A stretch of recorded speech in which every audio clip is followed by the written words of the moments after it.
Hello friend, यह जो सप्ताह चल रहा है 20 दिसंबर से लेके 27 दिसंबर तक, इन्हीं 7 दिनों में गुरु गोविंद जी का पूरा परिवार शहीद हो गया था। इधर हिंदुस्तान क्रिसमस के जश्न में डूबा एक दूसरे को बधाइयाँ दे रहा है।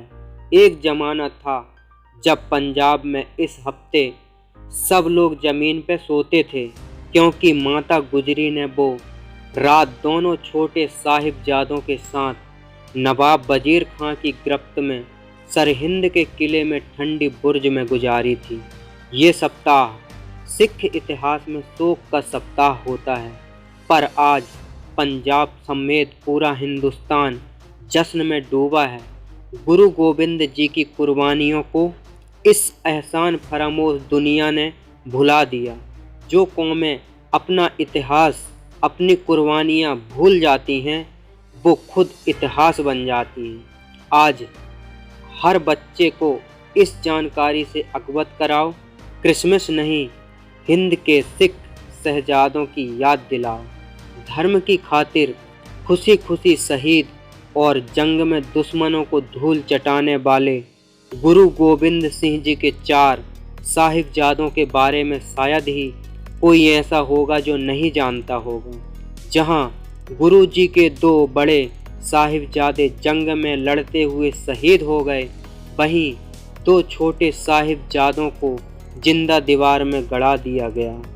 भले ही आज किताब में इसके बारे में ज़्यादा जिक्र ना हो, लेकिन यह नन्ही जाने अपने पीछे आज एक मिसाल कायम करने वाले पदचिन्ह छोड़ गए हैं। आइए आपको बताते हैं कि किस तरह से छोटे साहिबजादे अपने इरादों पर अटल रहे और मुगलों के सामने ना झुकते हुए मौत को गले लगाना बेहतर समझा। शुरुआत हुई आनंदपुर साहिब के किले से, जहां गुरु गोविंद सिंह जी के सूरवीर सिंह और मुगल सेना के बीच कई माह से घमासान युद्ध जारी था। गुरु गोविंद सिंह और उनके सिंह हार मानने को तैयार नहीं हैं। ये देखकर औरंगजेब अचंभित रह गया। ऐसे में उसने गुरु जी को एक खत लिखा कि मैं कुरान की कसम खाता हूँ, यदि आप आनंदपुर का किला खाली कर दें तो आपको बिना किसी रोक टोक के यहाँ से जाने दिया जाएगा। हालांकि गुरु जी को औरंगजेब पर विश्वास नहीं था, लेकिन उन्होंने उसे आजमाने के लिए किला छोड़ देना स्वीकार कर लिया। बस किले से निकलने की देरी ही थी कि मुगल सेना गुरु जी और उनके बहादुर सिंहों पर टूट पड़ी। सरसा नदी के किनारे एक बार फिर घमासान युद्ध हुआ, और इस युद्ध में एक नुकसान यह हुआ कि गुरु जी का पूरा परिवार अलग अलग हो गया। गुरु जी के छोटे सुपुत्र साहिबजादा जोरावर सिंह और साहिबजादा फतेह सिंह अपनी दादी माता गुजरी जी के साथ चले गए। बड़े साहिबजादे युद्ध लड़ते लड़ते गुरु जी के साथ सरसा नदी पार करके रात को रोपड़ नगरी में रहे और तड़के चमकौर साहिब की गढ़ी जा पहुँचे, और छोटे साहिबजादे जंगल पार करके माता गुजरी के साथ एक झोपड़ी में ही रात बिताने लगे।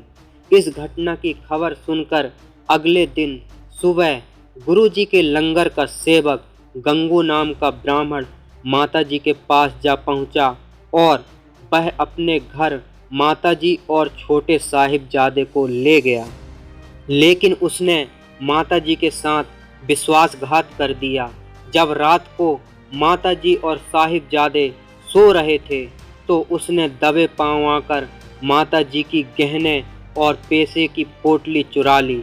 हालांकि माता जी ने यह करते उसे देख लिया था, लेकिन उन्होंने गंगू को कुछ नहीं कहा। इतना ही नहीं, गंगू ने माता जी के साथ एक और विश्वासघात करते हुए मुरिंडे के कोतवाल को यह जानकारी दे दी कि माता जी और छोटे साहिबजादे उसके घर में छिपे हुए हैं। इस पर कोतवाल ने तुरंत अपने सिपाहियों को भेजते हुए माता जी और साहिबजादों को बंदी बनाकर लाने का आदेश दे दिया। इस आदेश के बाद माता जी और साहिबजादों को रात में मुरिंडे की हवालात में कैद कर दिया गया।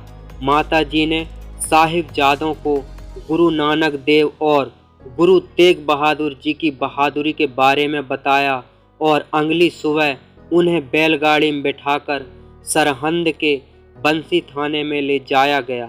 लोगों की भीड़ भी साथ साथ चल रही थी। माताजी और छोटे साहिबजादों को निडर देखकर लोग कह रहे थे, ये वीर पिता के वीर सपूत हैं। सरहंद पहुंचकर रात को माताजी और दोनों साहिबजादों को ठंडे बुर्ज में रखा गया, जहां इतनी ठंडी हवाएं चल रही थी कि किसी भी व्यक्ति को कमजोर बना सकती थी, लेकिन वह अपने इरादे पर अडिग थे।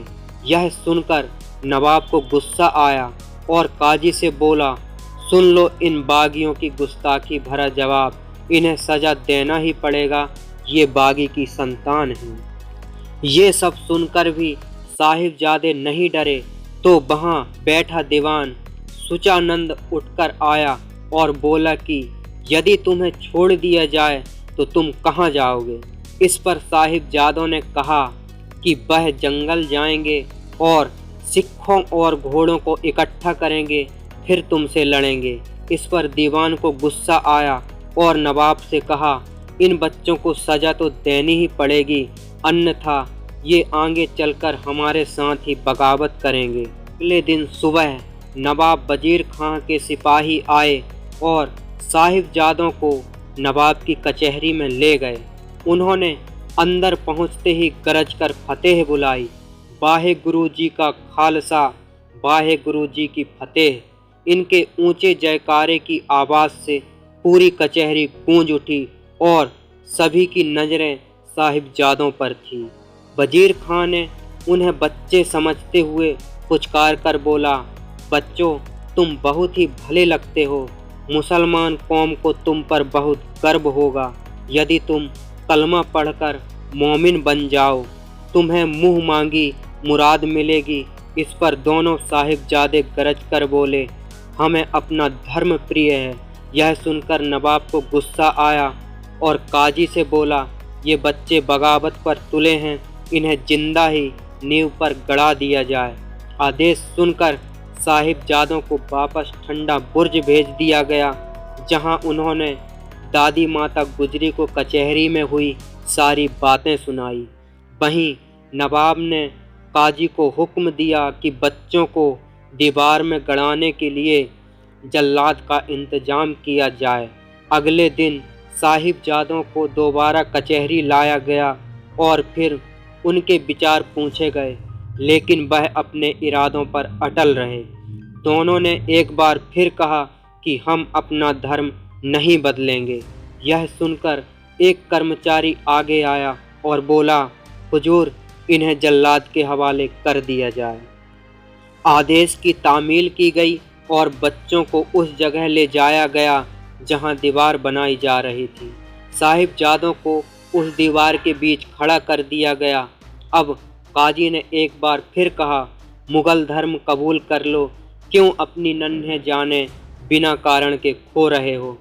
जल्लाद ने भी उन्हें फुसलाने की कोशिश की, लेकिन साहिबजादों ने जल्लाद से कहा कि जल्दी से जल्दी मुगल राज का अंत होगा, पापों की दीवारें और ऊंची करा दो, देर क्यों कर रहे हो। इतना कहकर दोनों साहिबजादे जपुजी साहिब का पाठ करने लगे और उधर जल्लाद ने दीवार खड़ी करना शुरू कर दी। जब दीवार बच्चों के सीने तक आ गई तो एक बार फिर काजी और नवाब ने उन्हें धर्म कबूल करने को कहा, लेकिन उन्होंने इनकार कर दिया। छोटे साहिबजादे फतेह सिंह ने कहा कि हमारे दादाजी गुरुजी तेग बहादुर साहिब ने शीश दिया पर धर्म नहीं छोड़ा। हम जल्द ही उनके पास पहुंच जाएंगे, वह हमारे रक्षक हैं। थोड़ी देर बाद दोनों साहिबजादे बेहोश होते हुए शहीद हो गए। यह देख आसपास खड़े लोगों की आंखों में आंसू की धार फूट पड़ी और वह आह भरकर नवाब और काजी को कोसने लगे। इधर छोटे साहिबजादे शहीद हुए और उधर ठंडे बुर्ज में माता गुजरी जी ने अपने प्राण त्याग दिए।